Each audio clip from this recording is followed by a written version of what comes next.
There's something eerie about working the night shift alone. You think you're by yourself, but sometimes you aren't. This is a true horror story from my time as a night security guard, one I still can't explain.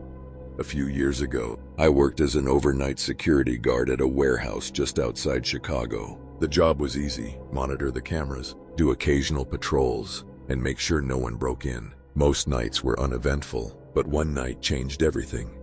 It was around 2:30 a.m. when I first noticed something strange on the monitors. One of the cameras, positioned near the back loading dock, picked up movement. At first, I thought it was an animal, a raccoon or a stray dog. But as I zoomed in, I saw a man standing just outside the fence. He was tall, wearing dark clothes, and completely still. His face was turned away from the camera, and I assumed he was just some drifter passing through. But then he moved, not like a normal person. He didn't walk, he glided. One moment he was near the fence, the next he was closer to the building, as if the footage had skipped ahead. I switched to the next camera, the one near the employee entrance. My heart nearly stopped. He was standing right outside the door. I hadn't looked away for more than a second. There was no way he could have moved that fast. My hands were shaking as I reached for my radio to call the other guard on duty. But then I remembered, tonight, I was alone. Swallowing my fear, I decided to check the door myself. I grabbed my flashlight and stepped into the hallway. The sound of my own footsteps echoed through the empty building. When I reached the entrance, I took a deep breath and peered through the glass. Nothing. The man was gone. I sighed in relief, convincing myself it was just a glitch in the camera feed. Maybe some static interference had caused the image to jump. I turned back toward the security office. And then I heard it. A soft tapping. Not on the entrance door, but on the security window right behind me. Slowly, I turned my head. There, pressed against the glass, was a pale face with hollow eyes, staring directly at me. I stumbled back, my heart hammering, but when I blinked, he was gone. No movement, no sound, just empty hallway and my own ragged breathing. I checked the cameras again. Every feed was normal. No sign of the man anywhere on the property. But when I replayed the footage from earlier, there was nothing. The recording showed an empty parking lot. No man, no movement. Just me, reacting to something that, according to the cameras, had never been there. I quit that job a few weeks later. I never saw the man again. But every so often, I think about that night, about how he moved, about how he disappeared, about how, if the footage was right, he was never really there at all. What do you think? Was it a glitch, or did something else find its way into the warehouse that night? Let me know in the comments.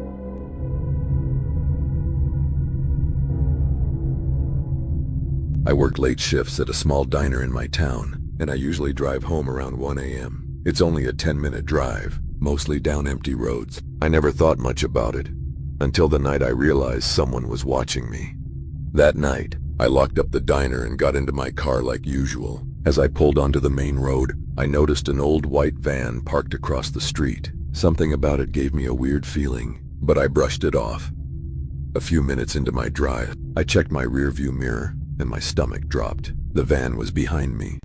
I told myself it was just a coincidence, but as I made turns down different streets, it stayed behind me. My neighborhood was coming up, and I didn't want this person knowing where I lived. Instead of turning, I kept driving, looping through different streets. The van followed every move. I was starting to panic. I had no idea who was in that van or what they wanted. Finally, I made a split-second decision and turned into a gas station parking lot. There were a few cars there, and I pulled up right next to the entrance. The van slowed down but didn't stop. Instead, it crawled past the lot and disappeared around the corner. I sat there for a few minutes, trying to calm down before finally driving home. But just as I pulled into my driveway, my phone buzzed with a notification. A message from an unknown number. It was a photo of me sitting in my car at the gas station. I never saw the van again after that night, but I still check my mirrors a little too often. I had been planning a solo trip to New Orleans for months. The city's rich history and vibrant culture had always fascinated me. To fully immerse myself, I decided to book an Airbnb in the French Quarter, aiming for an authentic experience. After browsing through numerous listings, I found a charming, historic apartment on Royal Street. The host, Marie, had glowing reviews, and the photos showcased a cozy space filled with antique furniture and classic New Orleans architecture. Upon arrival, the narrow streets buzzed with life, and the scent of Cajun cuisine filled the air. I located the apartment building, an old structure with wrought iron balconies draped in hanging plants. Marie had provided detailed check-in instructions, and retrieving the key from the lockbox was straightforward. Entering the apartment, I was greeted by high ceilings, exposed brick walls, and large windows overlooking the bustling street below. It was exactly as pictured, if not better. After unpacking, I decided to explore the neighborhood, indulging in beignets at Café du Monde and strolling through Jackson Square. As evening approached, I returned to the apartment, exhausted but content. I settled into bed, the distant sounds of jazz music lulling me to sleep. Sometime during the night, I was awakened by a faint creaking noise. At first, I dismissed it as the building settling or perhaps an old pipe. However, the creaking persisted, seeming to move from the living room toward the bedroom. My heart rate quickened. I reminded myself that old buildings often make strange noises. Gathering courage, I got up to investigate. The apartment was dimly lit by the streetlights outside, casting eerie shadows on the walls. I checked the living room and kitchen. Everything appeared normal. Just as I was about to return to bed, I heard a soft whisper, indistinguishable but undeniably human. Panic set in. I quickly turned on all the lights, searching every corner of the apartment. There was no one there. I even checked the locks on the doors and windows. All were secure, trying to rationalize the experience. I convinced myself it was just the city's lively atmosphere playing tricks on my mind. The next day, I mentioned the incident to a local tour guide during a ghost tour. He chuckled and said, "The French Quarter is full of spirits. Many old buildings have their own stories." While his comment was meant to be lighthearted, it did little to ease my unease. That night, I was determined to get a good night's sleep. I ensured all doors and windows were locked and even left a light on in the hallway. Around 2 a.m., I was jolted awake by the sound of footsteps, slow, deliberate, and unmistakably coming from within the apartment.